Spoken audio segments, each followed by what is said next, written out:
सबको जय मसीह की। प्रेम में बढ़ते जाओ, प्रेम में बढ़ते जाओ। और ये प्रेम परमेश्वर के प्रेम के विषय में बात करता है। इब्रानी की किताब अध्याय 12 वचन 2 और 3 में प्रभु का वचन कहता है कि हिब्रू चैप्टर 12 वर्स 2 में विश्वास के कर्ता और सिद्ध करने वाले यीशु की ओर ताकते रहो, जिसने उस आनंद के लिए जो उसके आगे धरा था लज्जा की कुछ चिंता ना करके क्रूस का दुख सहा और परमेश्वर के सिंहासन की ओर दाहिनी ओर जा बैठा। 3 में लिखा है, इसलिए उस पर ध्यान करो जिसने अपने विरोध में पापियों को इतना विरोध सह लिया कि तुम निराश होकर साहस ना छोड़ दो। रैली में परमेश्वर के यीशु मसीह के बारे में जब हम सोचते हैं तो हमें पता चलता है कि वो इतना नम्र और दीन बन गया, वो प्रेम में इतना चला, हमारे लिए एक एग्जाम्पल बना कि हम लोगों के सामने निराश ना हो जाए और कहीं निराशा में अपना साहस ना छोड़ दें। प्रभु का वचन कहता है, जब हमारे मन में जलन, कड़वाहट, गुस्सा होता है, जब हमारे मन में जलन, कड़वाहट, गुस्सा होता है तो ईर्ष्या होती है, इससे हम लोग निराश आती है।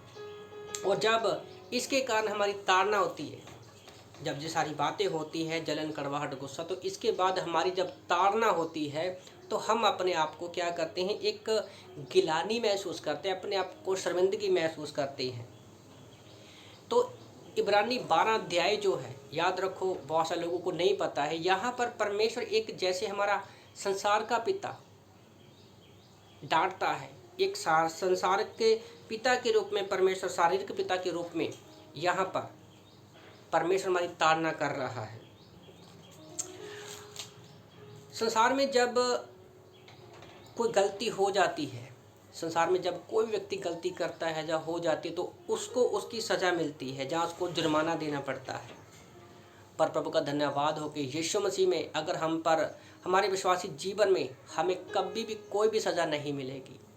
याद रखो, कभी भी कोई भी सज़ा नहीं मिलेगी, क्योंकि परमेश्वर के पास अभी ऐसा विश्वासी लोगों के लिए ऐसा कोई भी हथियार नहीं है जो हमें सज़ा दे सके। रोमियो 8:1 के अनुसार हम पर अभी दंड की आज्ञा नहीं है, क्योंकि वो यीशु मसीह ने क्रूस के ऊपर सह लिया है।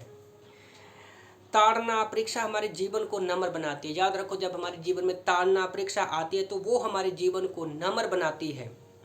और जब हम प्रेम में आगे नहीं बढ़ते तब हम क्या है, रुक जाते हैं।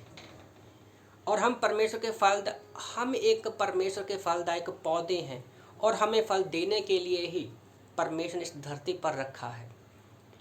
वह पौधा कभी भी नहीं बढ़ेगा जिसमें पानी नहीं है। मैं कुछ समय पहले अंधेरी में जा रहा था तो वहाँ पर एक दीवार पर मैंने एक फ़ोटो देखा कि वहाँ पर एक पेड़ है, उसको एक आदमी पानी दे रहा है और उसमें फूल और फल लगे हुए दिखाई देते हैं। मुंबई में ये अंधेरी स्टेशन पर मैंने देखा था। रोमियो 5:1 में बहुत अच्छा वचन लिखा हुआ है। और कई बार जब हम ताड़ना में रहते हैं तो हमें लज्जा महसूस होती है। रोमियो 5:1 में हम विश्वास के द्वारा धर्मी ठहरे हैं, ना कि अपने कामों के द्वारा। हम यीशु मसीह के द्वारा, उसके लहू के द्वारा मोल लिए हुए हैं। हम अगर परमेश्वर के अनुग्रह को भूल जाते हैं तो हम व्याकुल हो जाते हैं, हमारा मन कहीं भी नहीं लगता है। अगर हमारे पास परमेश्वर की महिमा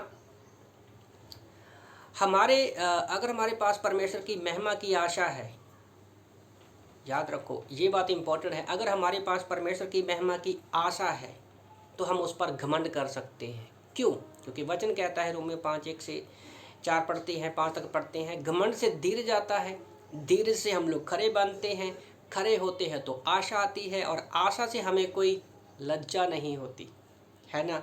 ताकि अब कोई लज्जा नहीं है तो हम परमेश्वर के प्रेम में और भी ज़्यादा बढ़ते जाएंगे। वचन 5 में लिखा है कि पवित्र आत्मा के द्वारा परमेश्वर का प्रेम हमारे अंदर डाला गया है। पवित्र आत्मा के द्वारा परमेश्वर का प्रेम हमारे अंदर डाला गया है, तो इसीलिए पवित्र आत्मा कंटिन्यू कार्य करता रहता है और वो हमें परमेश्वर के प्रेम में आगे बढ़ने में सहायता करता है।